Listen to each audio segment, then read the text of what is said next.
दुसरा, यामध्ये आपण कोडिंग डिकोडिंग,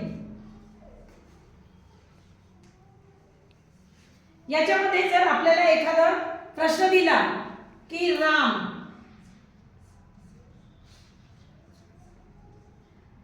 जर 18 असेल आणि फॅन जर 12 असेल तर आपल्याला man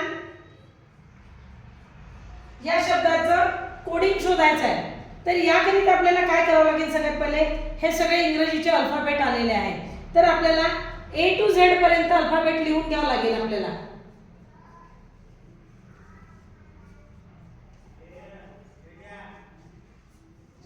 I J K L M N O P Q R S T U V W X Y Z. आता इथे आपल्याला मॅनचं कोड काय आहे हे शोधायचं आहे. तर आता ए म्हणजे पहिला अक्षर आहे, याचा 1 नंबरवर हा अल्फाबेट आलेला आहे. आता आपल्याला ए अक्षर हा 1 नंबरवर आहे, तर आपल्याला एम हा शोधायचा आहे. तर एम चा नंबर शोधायचा काय आहे?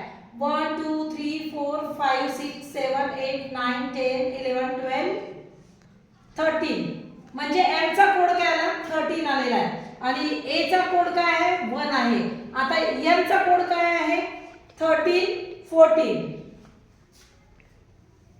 म्हणजे याची व्हॅल्यू काय आली? 13 + 1 14, 14 + 14 28.